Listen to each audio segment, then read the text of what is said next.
friends. Hey, I am here today to share with you something really cool, something really special. I'm sitting with my bowl of grapes, and I know you probably think that's a little strange, although I do snack on grapes in the evenings when I'm trying not to eat too much ice cream. But today I'm going to use my grapes as an analogy to share with you a little bit about my experience with this word connection.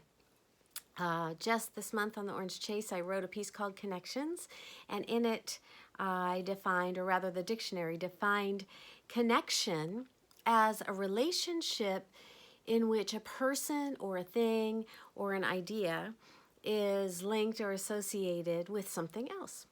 So I am in a season of life right now where I'm taking a very hard look at my connections to my stuff, to my people, to my places, and some of them are just wonderful, and some of them not so great.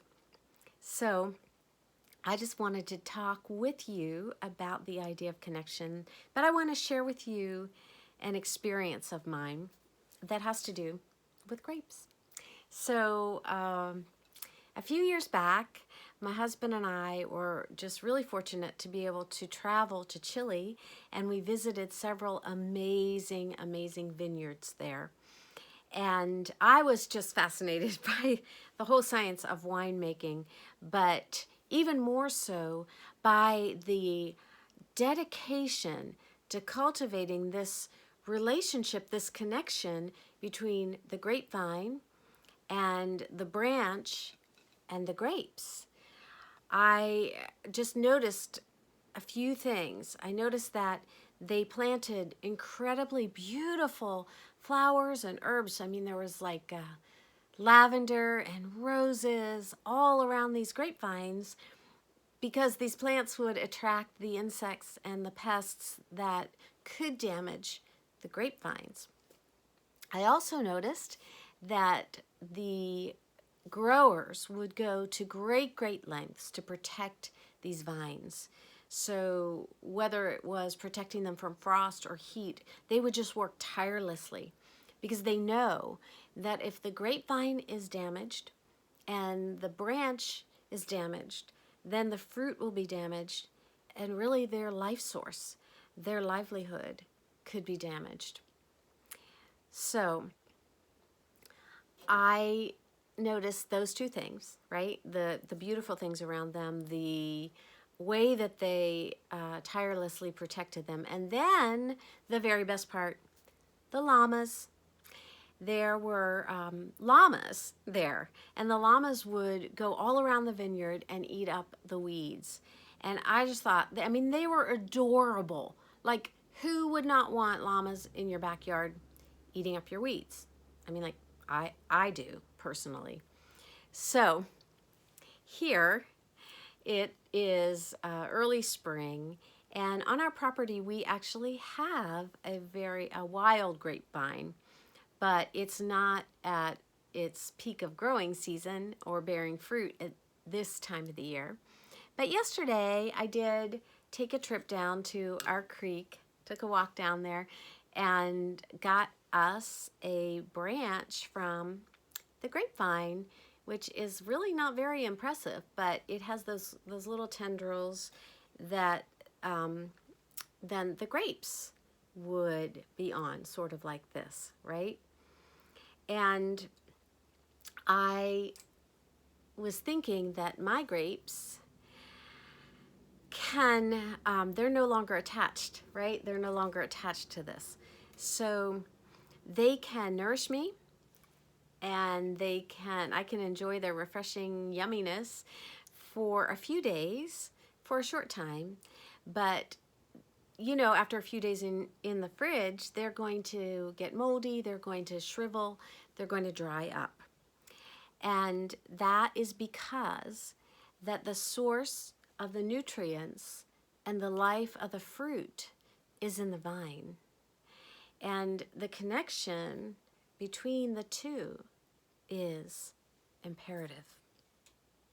So, back to me. I have noticed over the past couple months that I am in a season of life that is very, very active. There's a lot going on. I'm way too busy, way busier than I like to be. I am a person, if you know me, that needs a lot of margin and a lot of downtime and a lot of slower processing time. I just like to move more slowly than I am able to right now. And so like I said before, I'm just taking some time to look at the things that I'm connected to and evaluate which ones are really need to be elevated and which ones may need to even scratch off the list. But I have to tell you that the best, the most powerful connection I ever have made or ever will have is my connection to Jesus. This is what he tells me about our relationship, about him and me. He says that it is just like these grapevines. If I stay connected to him, he is an unending source of nourishing nutrients for me. He is an unending source of unconditional love, of energy, of strength, of peace, of joy, the ability to solve problems, and my list just goes on and on and on. Because our connection, just like the grapes and the branch, is intimate. And if I stay attached, and then I receive the sustenance that I need, and I can produce amazing fruit in everything I do and in all of my relationships. But I also notice that when I disconnect, that I very quickly become dry and life drains more quickly, and I just shrivel a bit. And that's the way it works for me. And so, just like the people who tend those grapevines, right? I want to cultivate and tend to my connection with him above and beyond every other connection in my life. And so I look at the vineyard and I look at the vine and I look at the fruit and I observe the same three things.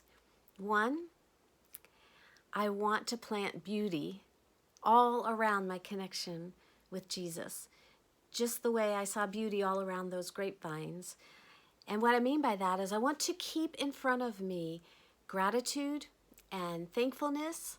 I want to keep worship in front of me and all of the beauty of creation, which means for me, I need to get out in it. I need to meet him in all that he's created and have beauty. The second thing is I want to protect my connection with Jesus. And it just has to be a protected thing in my life.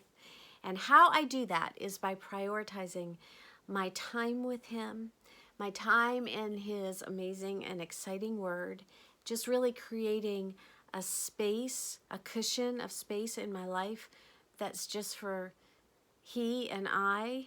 And right now in my life, that means choosing it above other things, even sometimes above other people.